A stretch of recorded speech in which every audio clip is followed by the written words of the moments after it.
infrastructure project sa Kagamanang Probinsyal nga ni kantidad og kapin 7.2 million gi-turnover ngadto sa Barangay Banwangan, lungsod sa Godod. Kapitan Munib Akmad nagpasalamat ngadto ni Governor Roberto Uy kay kini dugay na matud niyang napahimuslan sa mga lumulupyo. Dawato nato si Lorvie Cabilin sa dugang detalye.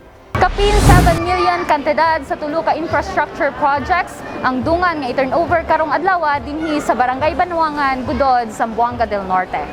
Opisyal na nga gi-turnover ang tulo ka infrastructure projects ni Governor Roberto Uy nga ni kantidad og 7,258,000 pesos ngadto sa Barangay Banwangan sa lungsod sa Godod kaniadtong Abril 6 ning tuiga.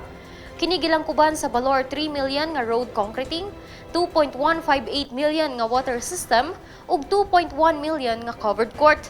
Si Barangay Kapitan Munib Akmad ang mipaabot sa iyang dakong pagpasalamat ngadto ni Governor Uy sa pagpaabot sa maong dagkong proyekto nga matud pa niya dugay na nilang napahimuslan. Magpasalamat ko sa atong kagamahanan ikan ni Gobernador Uy o sa iyang kapikas nga kasing-kasing si Madam Bilen sa gihatag niya ang produkto gikan sa water system o sa covercoat among napahimuslan. So dako kayong pasalamat sa Pravin kay doon na ni katuig among nagamit mao ni nga akong iturnover.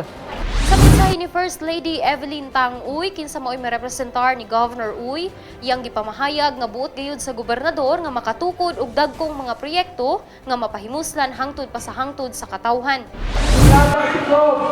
Ang project basta makapan gamiton dayon dili na mag-turnover. Unya ka lang turnover, no? Tungadon na yan ang project para turnover. Auhag pod ni First Lady Belen Uy nga kanunay nga magtinabangay aron daghang proyekto nga mahimo ug mapahimuslan sa katawhan. Magtinabangay ta ang barangay, ang mayor, ang governor, ang congressman ug magtinabangay daghang kayong project nga mahimo ug mapahimuslan sa mga katawhan. Mensahe usab ni Mayor Abel Matildo ngadto sa mga lumulupyo sa Barangay Banwangan nga ampingan gayud ang maong mga proyekto. Tungod sa akong magtinabangay, dahil akin sila katuwid, pinaliman ang katuwid ang nalabay. Hinay-hinay, ang sitik na barangay, makita ninyo na nagsunod-sunod na ang mga kalambuan na isang hatat at tulog-tulog. Kung mapadayon pa, makayon ka, mabubuan pa kita, labi na karoon ka, nakalusa na tayo sa gudod.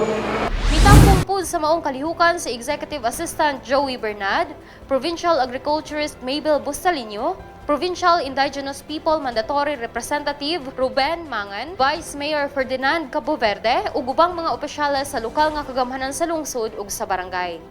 Gikan dinhi sa Barangay Banwangan, Godod, Zamboanga del Norte, Lorvie Cabilin sa Zamboanga del Norte Provincial News Network. Ang dapig sa kamatuuran, duyog sa kalambuan. Aron ma-update kamo sa tinuod nga mabalita ning atong probinsya, please like and follow our Facebook page sa Provincial Information Center Zamboanga del Norte. Pwede usab ninyo kining i-share aron mas daghan sa atong katawhan ang makahibalo sa tinuod nga panghitabo dinhi sa atong probinsya. Mag-comment usab kamo aron mahibaw-an namo ang inyong reaksyon o opinyon. Kini si Shariza Haralvez sa Zamboanga del Norte Provincial News Network, ang dapig sa kamatuuran, duyog sa kalambuan.